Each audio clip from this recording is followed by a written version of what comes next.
The National Championship, the biggest event of the year.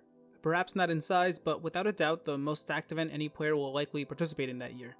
Hello everyone, this is Magnitude Gaming. Today's episode will focus on the 2006 United States National Championship. Just 2 weeks before, it was Brent Yetter of Team Rampage who won it all with his Chaos deck. This event was on the same weekend as the German National Championship, which would be won by Reiner. Remember his name, because it will come up much more as the series progresses on. The US National Championship was held in San Francisco, California.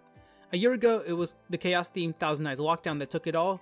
Now in 2006, Chaos was still the best deck, but it had changed quite a bit. 364 duelists showed up to San Fran, looking to win the biggest event of the year.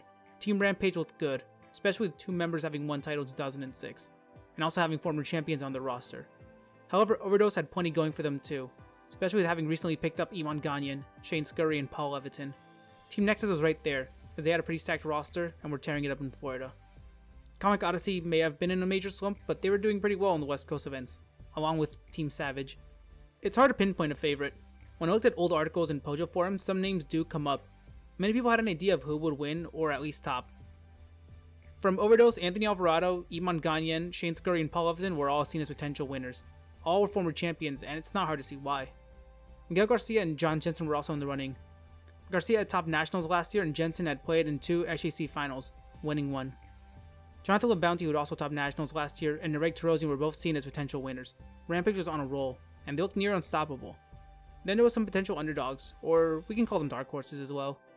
Wilson Luke from Comic Odyssey hadn't topped since GOAT format.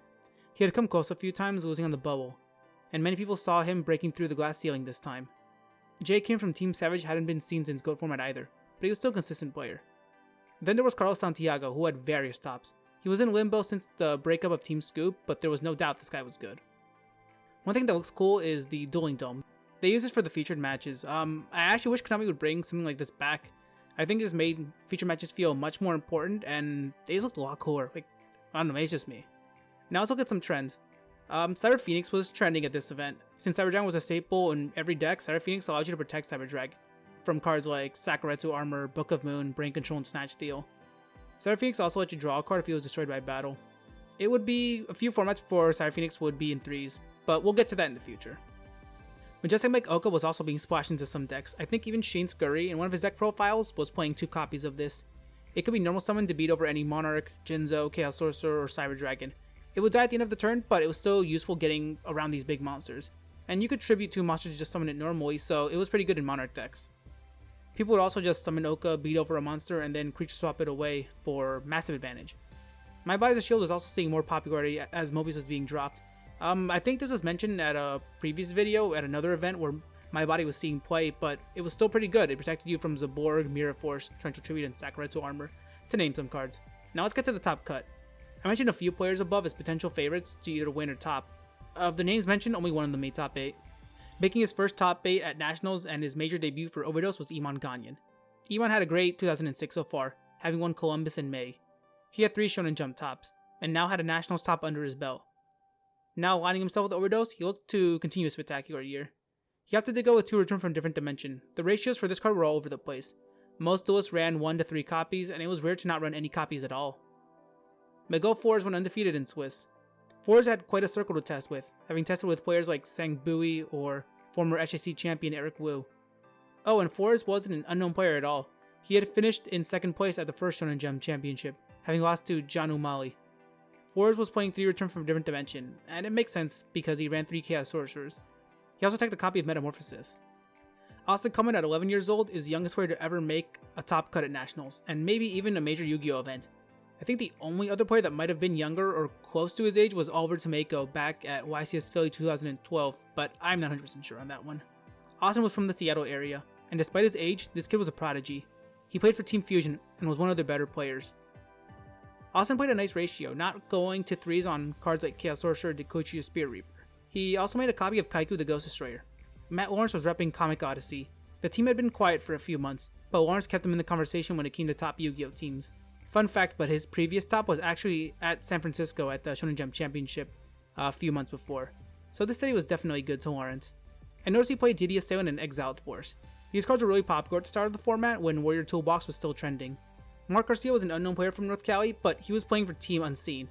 He had flown under the radar for this event, but that didn't stop him from making top cut. Garcia Zack is probably the most noticeable of all the top 8 duelists. He main decked Royal Decree, and had a single copy of Return from a Different Dimension in his side deck. He was also the only duelist to play Last Will in the top cut. And he was playing Donzalug, a card that hadn't seen much play anymore. Perhaps these techs helped him get into top cut. Benjamin Sirocho Tiratana was from Chicago, and he was playing for Kamikaze Crew. Benjamin opted to play Morphing Jar, and he even teched a copy of Gold. Most duelists had cut Gold from their main decks, and even a few would cut it out of their side decks. His only utility hero would probably be with Graceful Charity. It might not have been too bad though, since he did get into top cut. Victor Reiner was playing for Team Collusion. Not a big team, but Victor made them proud. He was the only member of the team to make it to the event. Victor made limited removal, I guess for his Jinzo, Dekoichis, and the Reflect Bounder he teched. I wonder how the 3 Sakaretsu armors worked out. A lot of players were opting to just play 1 or 2 copies, and his side deck also let him side into burn. Last but not least, there's Steven Silemos. He was a Florida native, who hadn't had much success in the SGC circuit, but he was a very consistent Florida player. He had a few regional tops under his belt.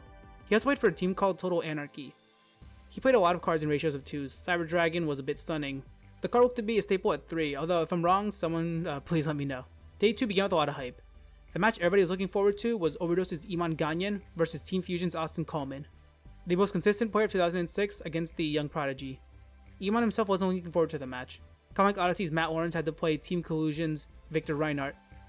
Team Unseen's Mark Garcia was paired off against Total Anarchy's Steven Silemos. Miguel Flores had to play Team Kamikaze's Ben Sirocho Tiratana. Austin Coleman and Emon Ghaneian had one of the best games I've ever read. In a crazy Game 3, Austin Coleman cleared Iman's board with DD Warrior Lady and Dekoichi. He then flipped Return from Different Dimension to pull off a major upset and catapult himself in the top 4. Matt Lawrence and Victor Reiner had an intense game, and there was a 2-hour time limit back then in top 8. They actually went into time, and Lawrence top decked an Assure Priest on the final turn after Victor had no monsters to finish him off. Lawrence was off the top 4. Miguel and Benjamin's match was actually pretty fast. Benjamin drew no monsters at all in either of the 2 games. Maybe like 1 monster total. He was essentially defenseless in both games against Miguel Flores. Miguel Flores won and he got himself in the top 4 and was set to go to Tokyo for the World Championship. Mark Garcia 2-0'd Steven Silemos, after Mark used a Graceful Charity to let him discard Gold to special summon it, and then use enemy control to steal Steven's only monster. The top 4 duelists had secured their trip to Tokyo, so some of the pressure was definitely off. Matt Lawrence had to play off against Austin Coleman, and Mark Garcia had to play against Miguel Flores.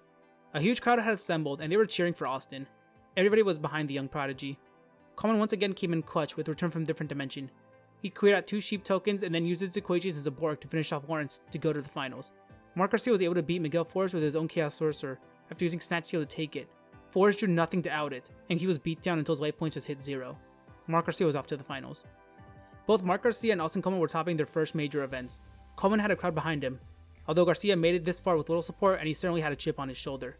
Both were guaranteed to represent the US at Worlds, but they were hyped for the finals.